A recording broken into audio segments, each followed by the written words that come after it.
যথাযোগ্য মর্যাদায় আগরতলাস্থিত বাংলাদেশ সহকারী হাইকমিশন কার্যালয়ে পালিত হল আন্তর্জাতিক মাতৃভাষা দিবস। এদিন আগরতলাস্থিত বাংলাদেশ সহকারী হাইকমিশনার অফিসের অস্থায়ী শহীদ বেদিতে পুষ্পার্ঘ্য অর্পণের মধ্য দিয়ে দিবসটির আনুষ্ঠানিক সূচনা হয়। তাছাড়া শহীদ দিবস ও আন্তর্জাতিক মাতৃভাষা দিবস উদযাপন উপলক্ষে এদিন বাংলাদেশের সহকারী হাইকমিশনারের অফিসে বাংলাদেশের জাতীয় পতাকা অর্ধনমিত রাখা হয়।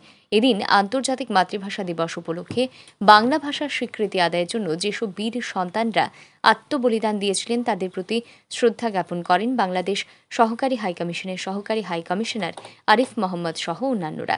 এদিন সংবাদ মাধ্যমের মুখোমুখি হয়ে বিশ্বের সমস্ত ভাষার প্রতি শ্রদ্ধা জানান বাংলাদেশ সহকারী হাইকমিশনের সহকারী হাইকমিশনার আরিফ মোহাম্মদ। তিনি বলেন, পৃথিবীর বুক থেকে কোনো ভাষা যেন হারিয়ে না যায়, আজকের এই দিনে দাঁড়িয়ে এই কামনাই করেন তিনি।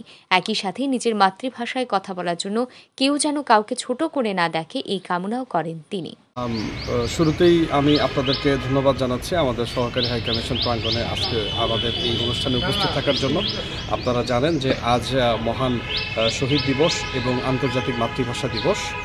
1952 সালের আজকের এই দিনে মাতৃভাষার অধিকার রক্ষার জন্য বাংলার দামাল ছেলেরা তাদের নিজের বুকের তাজা রক্তে দিয়ে বাংলা ভাষার মর্যাদাকে রক্ষা করেছিলেন। সেই থেকে আজ অবধি পুরো বাংলায় 21শে ফেব্রুয়ারিকে অত্যন্ত তাৎপর্যের সাথে ভাবগাম্ভীর্য এবং যথাযথ যোগ্য মর্যাদায় পালন করে আসছে। আমরা অত্যন্ত আনন্দিত। আজকে রাজ্যেও প্রায় সকল জেলাতেই অত্যন্ত চমৎকারভাবে এই আন্তর্জাতিক মাতৃভাষা দিবস আয়োজিত হচ্ছে। এবং আরও আনন্দের কথা যে আমাদের এই ভাষা আন্দোলনকে কেন্দ্র করে 2000 সালে ইউনেস্কো এই দিবসটিকে আন্তর্জাতিক মাতৃভাষা দিবস হিসেবে স্বীকৃতি দিয়েছে, যার মাধ্যমে পুরো বাঙালি জাতি সারা বিশ্বের কাছে একটি দিবস পেয়েছে, যেটা আজকের দিনে সমগ্র পৃথিবীর সকল মানুষ সেটা উদযাপন করবে।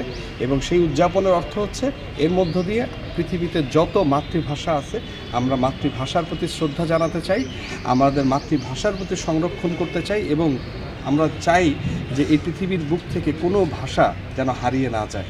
আমরা চাই যে কেউ কখনো অপরকে তার নিজের মায়ের ভাষায় কথা বলার জন্য যেন ছোট করে না দেখে। এদিন সকাল থেকে শুরু করে গোটা দিন নানান অনুষ্ঠানের মধ্য দিয়ে বাংলাদেশ সহকারী হাইকমিশন প্রাঙ্গণে পালিত হবে শহীদ দিবস ও আন্তর্জাতিক মাতৃভাষা দিবস। এই আয়োজনে অংশগ্রহণ করতে রাজ্যবাসীকে আমন্ত্রণ জানান সহকারী high commissioner. Bureau report, RE news.